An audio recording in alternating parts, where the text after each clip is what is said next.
Dear friends, പുതിയ mobile ഫോണുകൾ വരുമ്പോൾ നമ്മുടെ സുഹൃത്തുക്കളിലേക്ക് പരിചയപ്പെടുത്തുക എന്നുള്ളത് നമ്മുടെ ചാനലിൻ്റെ മുഖ്യ ഒരു പരിപാടി തന്നെയാണ്. അതിൻ്റെ ഭാഗമായിട്ട് ഓപ്പോയുടെ ലേറ്റസ്റ്റ് ബ്രാൻഡായ റിയൽമി 1 ഫോണാണ് പരിചയപ്പെടുന്നത്. ഞാൻ നേരത്തെ കമ്മ്യൂണിറ്റി ടാബിൽ ഇട്ടപ്പോഴേ ഒരു സുഹൃത്ത് എന്നോട് ചോദിച്ചു, ഇത് കുറേ നാളായല്ലോ വന്നത്, ഇപ്പോഴാണോ കിട്ടിയെന്ന്. പ്രിയ സുഹൃത്തെ, ക്ഷമിക്കുക, ഇപ്പോഴാണ് എൻ്റെ കയ്യിൽ കിട്ടിയത്. ഞാൻ എത്രയും പെട്ടെന്ന് നിങ്ങളിലേക്ക് പുതിയ മൊബൈൽ ഫോണുകളുടെ ഡീറ്റെയിൽസ് ഞാൻ അയക്കാൻ വേണ്ടി ശ്രമിക്കുന്നുണ്ട്. ഇപ്പോൾ എല്ലാ ആൾക്കും അറിയാമല്ലോ, ഇപ്പോൾ ഓൺലൈനായിട്ട് പല പല കോമ്പറ്റീഷൻസാണ് നടന്നിരിക്കുന്നത്. റെഡ്മി ആണെന്നുണ്ടെങ്കിലും വിവോ ആണെന്നുണ്ടെങ്കിലും പല ഫോണുകൾ ഓൺലൈനിൽ സെയിൽ വരുന്ന കാലഘട്ടത്തിലൂടെയാണ് നമ്മൾ ജീവിക്കുന്നത്. അതിനെ മത്സരിക്കാനായിട്ടാണ് ഇപ്പോൾ ഒരു ബ്രാൻഡായിട്ട് പുതിയ ഫോൺ ഇറങ്ങിയിരിക്കുന്നത്. റിയൽമി 1 എന്ന മോഡലാണ്. എൻ്റെ കയ്യിൽ ആക്ച്വലി ഈ ഫോണുള്ളത് 6GB 128GB ഒരു വേരിയൻ്റ് ആണുള്ളത്. അതിൻ്റെ പ്രൈസും കാര്യങ്ങളൊക്കെ നമുക്ക് നോക്കാം. അതിന് മുമ്പ് തന്നെ ഒന്ന് തുറന്ന് നോക്കുകയാണ് ചെയ്യുന്നത്. പിന്നെ ഇത് ആമസോണിൽ മാത്രമാണ് അവൈലബിൾ ആയിട്ടുള്ളത്. അത് നിങ്ങൾക്ക് വാങ്ങിക്കണമെന്നുണ്ടെങ്കിൽ അതിൻ്റെ ലിങ്ക് എൻ്റെ വീഡിയോയുടെ ഡിസ്ക്രിപ്ഷൻ ഞാൻ ഇടുകയും ചെയ്യുന്നുണ്ട്. അവിടെ ചെന്ന് പർച്ചേസ് ചെയ്താലാണ് നിങ്ങൾക്ക് വാങ്ങിക്കാൻ പറ്റുക. അപ്പോൾ എനിക്ക് എന്തെങ്കിലും കമ്മീഷൻ കിട്ടുകയും ചെയ്യും. അതിൻ്റെ വീഡിയോ എൻ്റെ യൂട്യൂബിലുണ്ട് കേട്ടോ, നിങ്ങളൊന്ന് കണ്ടു നോക്കാം. എന്തായാലും നമുക്കൊന്ന് ഓപ്പൺ ചെയ്ത് നോക്കാം. ഓക്കെ, ഇതാണ് ഒപ്പോ റിയൽമി. തുറക്കുമ്പോൾ തന്നെ നമുക്കൊരു ട്രാൻസ്പെറൻ്റ് ആയിട്ടുള്ള പൗച്ച്, അതുപോലെ തന്നെ അതിൻ്റെ ഗൈഡ് ലൈൻസ് ഒക്കെ എഴുതിയ ഇത് നമുക്ക് കാണാൻ സാധിക്കും. ഇപ്പോൾ എല്ലാ മൊബൈൽ ഫോണുകളും അൺബോക്സ് ചെയ്യുമ്പോൾ ഇതുപോലെ ട്രാൻസ്പെറൻ്റ് ആയിട്ടുള്ളൊരു പൗച്ച് ഉണ്ടാകുന്ന സിറ്റുവേഷനാണ് നമ്മൾ കാണുന്നത്. നമുക്കൊന്ന് എന്തായാലും നമ്മുടെ ഫോണൊന്ന് ഓപ്പൺ ചെയ്യാം. ഓക്കെ, ആദ്യം തന്നെ ഫോൺ ഇവിടെ ഇരിക്കട്ടെ കേട്ടോ. ഫോൺ നമുക്ക് എടുക്കുന്ന മുമ്പ് ഈ പവറൊക്കെ നോക്കാം. ആദ്യം തന്നെ നമുക്ക് കാണാവുന്നത് 5 വോൾട്ടിൻ്റെ ഒരു USB അഡാപ്റ്റർ ചാർജറാണ്. അതിൻ്റെ ഒരു ചാർജിങ് കേബിള് നമുക്ക് ഇതുകൂടെ കാണാവുന്നതാണ്. പല സുഹൃത്തുക്കളും നമ്മളോട് പറയാറുണ്ട് ഡീറ്റെയിൽ ആയിട്ട് ഇതൊക്കെ പറയണം, കാണിച്ചുകൊണ്ട് എന്തെങ്കിലും സംസാരിക്കണമെന്ന് പറയുന്നു. അതുകൊണ്ടാണ് ഈ ഒരു തരത്തിലുള്ള വീഡിയോ എന്തായാലും നമ്മൾ പ്ലാൻ. ഓക്കെ, ഈ കാണുന്നതാണ് നമ്മുടെ റിയൽമി 1 എന്ന ലേറ്റസ്റ്റ് ആയിട്ടുള്ള മൊബൈൽ ഫോൺ. എന്തായാലും നമുക്കൊന്ന് ഓപ്പൺ ചെയ്യാം. ഈ കാണുന്നതാണ് റിയൽമി 1 എന്ന ഫോൺ. ബാക്ക് തന്നെ നമുക്ക് ആദ്യം പറയുകയാണെന്നുണ്ടെങ്കിൽ ഒരു ഡയമണ്ട് ഷേപ്പ് കാണാൻ സാധിക്കുന്നതാണ്.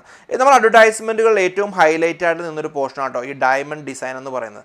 അത് വേറെ ഒന്നുമല്ല, നമ്മളിപ്പോൾ ഫോൺ ചെയ്യുന്ന സമയത്ത് അങ്ങോട്ടോ ഇങ്ങോട്ടോ എന്തെങ്കിലും ചേഞ്ച് ഉണ്ടെന്നുണ്ടെങ്കിൽ ഒരു ഡയമണ്ട് ഡിസ്പ്ലേ നമുക്ക് ഫീൽ ചെയ്യുന്ന അർത്ഥം. റിയൽമിയുടെ ഒരു ബ്രാൻഡിങ് തന്നെ ഇതിൻ്റെ ബാക്ക് സൈഡിൽ കാണാൻ സാധിക്കും കേട്ടോ. ഡിസൈൻഡ് ബൈ ഓപ്പോയുടെ ഫോൺ ആയിട്ടാണ് റിയൽമി വരുന്നത്. ഒരുപക്ഷെ എനിക്ക് തോന്നുന്നത് ഈ ഓൺലൈനിൽ കോമ്പറ്റീഷൻ കൂടി വരുന്ന സമയത്ത് ഇതിൻ്റെ സബ് പ്രോഡക്റ്റുകൾ ഒരുപാട് നമുക്കിനി അവൈലബിൾ ആകുമെന്നാണ് തോന്നുന്നത്. നമുക്ക് ഇനിയും ഇതിൻ്റെ ഡിസ്പ്ലേ നോക്കാം. 6 ഇഞ്ചാണ് ഇതിൻ്റെ ഡിസ്പ്ലേ സൈസ് വരുന്നത്. റെസൊല്യൂഷനായിട്ട് 1080x2160 പിക്സൽസ് ആണ് ഇതിൻ്റെ റെസൊല്യൂഷൻ വരുന്നത്. IPS LED ആണ് ഇതിൻ്റെ ഡിസ്പ്ലേ ആയിട്ട് വരുന്നത്. എന്ത് തന്നെയാണെന്ന് പോലും റെഡ്മി ആയിട്ട് ഒന്ന് കിടപിടിക്കാൻ വേണ്ടിയിട്ടാണ് ഓപ്പോ ഈ ഒരു ഫോൺ ഇറക്കിയെന്നാണ് എനിക്ക് തോന്നുന്നത്. ഒബ്വിയസ്ലി നമുക്കറിയാലോ, എല്ലാ സുഹൃത്തുക്കളും എപ്പോഴും ശ്രദ്ധിക്കുന്ന കാര്യം, ഒരു മൊബൈൽ ഫോൺ വാങ്ങിക്കുമ്പോൾ ഒരു ക്യാമറ വളരെ പ്രധാനപ്പെട്ട കാര്യമാണ്. 13 മെഗാ പിക്സലാണ് ഇതിൻ്റെ ക്യാമറ വരുന്നത്. ഇതാണ് ഇതിൻ്റെ ക്യാമറ.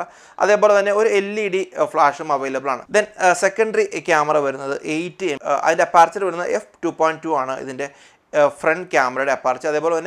അതുപോലെ തന്നെ ബാക്ക് ക്യാമറയുടെ അപ്പാർച്ചറായിട്ട് വരുന്നത് f2.2 അപ്പാർച്ചർ തന്നെയാണ് ഇതിൻ്റെ ബാക്ക് ക്യാമറയും വരുന്നത്. 3 കളറുകളിൽ നമുക്ക് ഈ ഫോൺ അവൈലബിൾ ആണ്. ഒരു ഡയമണ്ട് ബ്ലാക്ക് എന്ന് പറഞ്ഞ ഒരു കളർ വരുന്നുണ്ട്. അതേപോലെ തന്നെ സോളാർ റെഡ് എന്ന ഒരു കളർ വരുന്നുണ്ട്. ദെൻ മൂൺ ലൈറ്റ് സിൽവർ എന്ന 3 കളറുകളിലാണ് ഈ ഫോൺ അവൈലബിൾ ആയിട്ടുള്ളത്. 3 വേരിയൻറ്റുകളിൽ നമുക്ക് ഈ ഫോൺ അവൈലബിൾ ആണ്. ഒരു 3GB 32GBയുടെ വേരിയൻ്റ് ഉണ്ട്. അതേപോലെ തന്നെ 4GB 64GBയുടെ വേരിയൻ്റ് ഉണ്ട്. ദെൻ 6GB 128GBയുടെ ഒരു വേരിയൻ്റ് അവൈലബിൾ ആണ്.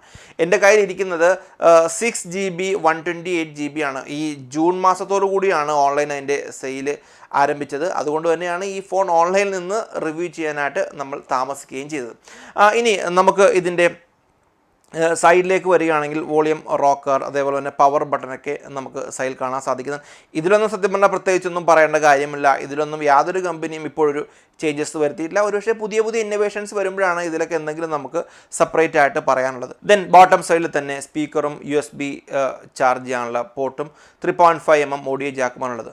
ഈ ഒരു മൊബൈൽ ഫോണിൽ ഒരു പ്രശ്നമായിട്ട് എനിക്ക് തോന്നിയത്, ഈ പാക്കിൽ ഒരിടത്തും നമ്മുടെ ഹെഡ്ഫോൺ കാണാൻ സാധിച്ചില്ല. അതൊരു പോരായ്മയായിട്ട് തന്നെ നമുക്ക് പറയാൻ സാധിക്കുകയും ചെയ്യുന്നതാണ്. ഏറ്റവും പ്രധാനപ്പെട്ട കാര്യം ഇതിൻ്റെ OS കളർ OS 5.0 എന്ന ഇതിൻ്റെ OSും അതേപോലെ തന്നെ ആൻഡ്രോയിഡിൻ്റെ ഒറിയോ 8.1 ഒറിയോയുമാണ് ഇതിൻ്റെ ഓപ്പറേറ്റിംഗ് സിസ്റ്റമായിട്ട് വരുന്നത്.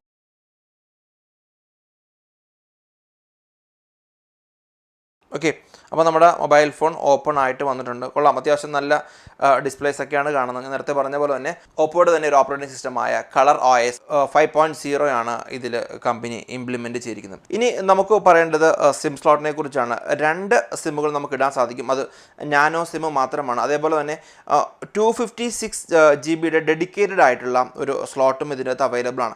എപ്പോഴും ഞാനൊരു കാര്യം ആലോചിക്കുന്നത്, നമ്മൾ ഇതിൽ ഫോട്ടോസ് എടുത്ത് വെറുതെ കാണിക്കുന്നതിനേക്കാൾ ഉപരി ഈ ഫോട്ടോസ് ഇതിൽ ഷൂട്ട് ചെയ്ത ഫോട്ടോസിൻ്റെ ലിങ്ക് എൻ്റെ വീഡിയോയുടെ ഡിസ്ക്രിപ്ഷനിൽ ഇടുകയും ചെയ്യുന്നുണ്ട്. നിങ്ങൾക്ക് അവിടെ ചെന്ന് കഴിഞ്ഞാൽ നിങ്ങൾക്ക് തന്നെ നിങ്ങളുടെ മൊബൈൽ ഫോണിൽ ആ ഒരു ഫോട്ടോസിൻ്റെ ക്വാളിറ്റി നമുക്ക് മനസ്സിലാകുകയും ചെയ്യുന്നതാണ്. ഇനി നമുക്ക് എടുത്തു പറയേണ്ട ഒരു ഫീച്ചേഴ്സ് എന്ന് പറഞ്ഞാൽ ഇതിൻ്റെ പ്രൊസസ്സറാണ്. ഹീലിയോ P60 ഒക്ടാകോർ പ്രൊസസ്സറാണ് ഇതിൽ കമ്പനി ഇംപ്ലിമെൻറ്റ് ചെയ്തിരിക്കുന്നത്. അത് നമുക്കറിയാമല്ലോ, OPPO F7ലും ഇതേ ചിപ്സെറ്റ് തന്നെയായിരുന്നു കമ്പനി ഇംപ്ലിമെൻറ്റ് ചെയ്തിരിക്കുന്നത്. പിന്നെ വേറെ പ്രധാനപ്പെട്ട എടുത്തു പറയേണ്ടതായിട്ടുള്ളൊന്നും ഇല്ലെങ്കിൽ പോലും ക്യാമറയിൽ തന്നെ സ്റ്റിക്കേഴ്സ് അവൈലബിൾ ആണ്. നമ്മൾ OPPO F7ൽ ഉണ്ടായിരുന്ന ക്യാമറ ഫീച്ചേഴ്സ് തന്നെയാണ് ഇതിലും വരുന്നത്. പിന്നെ വേറെ പ്രധാനപ്പെട്ട കാര്യം ബാറ്ററിയാണ്. 3410 mAh ആണ് ഇതിൻ്റെ ബാറ്ററി കപ്പാസിറ്റി. ഓക്കെ, കുഴപ്പമില്ല, നമുക്ക് ഒരു ദിവസമൊക്കെ ഫുള്ളായിട്ട് ചാർജ് ചെയ്ത് ഉപയോഗിക്കാമെന്നാണ് തോന്നുന്നത്. പൂർണ്ണമായിട്ടും ബാറ്ററിയുടെ റിവ്യൂസൊക്കെ നമ്മൾ എപ്പോഴും പറയുമ്പോൾ അത് ഉപയോഗിച്ചതിന് ശേഷം മാത്രമാണ് ബാറ്ററീസിൻ്റെ റിവ്യൂസ് നമ്മൾ പറയുള്ളൂ. നിങ്ങളുടെ ചാനൽ സബ്സ്ക്രൈബ് ചെയ്യുള്ളൂ. അതേപോലെ തന്നെ നമ്മുടെ കമ്മ്യൂണിറ്റി ടാബിൽ നമുക്ക് ഇതിൻ്റെ ബാറ്ററിയുടെ സ്പെസിഫിക്കേഷനും കാര്യങ്ങളൊക്കെ നമുക്ക് ഇടുകയും ചെയ്യാൻ സാധിക്കുന്നതാണ്. എന്നാലും കൊള്ളാം, ഓൺലൈനിൽ ഒരു കോമ്പറ്റീഷൻ നടക്കുന്ന സമയത്ത് OPPO RealMe 1 എന്ന ഒരു ബ്രാൻഡുമായിട്ടാണ് വന്നിരിക്കുന്നത്. ക്യാമറ സ്പെസിഫിക്കേഷൻ 13 മെഗാപിക്സലാണ് ഇതിൻ്റെ ക്യാമറ. ഫ്രണ്ട് ക്യാമറ 8 മെഗാപിക്സൽ വരുന്നുണ്ട്. അതേപോലെ തന്നെ 3 വേരിയൻറ്റിൽ അവൈലബിൾ ആണ്. ഞാൻ നേരത്തെ പറഞ്ഞ പോലെ 3GB 32GB 4GB 64GB 6GB 128GB അങ്ങനെ 3 വേരിയൻറ്റിൽ അവൈലബിൾ ആണ്. 3 കളറുകളിലും അവൈലബിൾ ആണ്. എടുത്തു പറയേണ്ടത് ഈ ഒരു 6GB 128GBയുടെ ഒരു പ്രൈസ് വ്യത്യാസം മാത്രമാണ്. ബാക്കി സ്പെസിഫിക്കേഷൻ എല്ലാം എൻ്റെ ഡിസ്ക്രിപ്ഷനിൽ ഇടുകയും ചെയ്യുന്നുണ്ട്.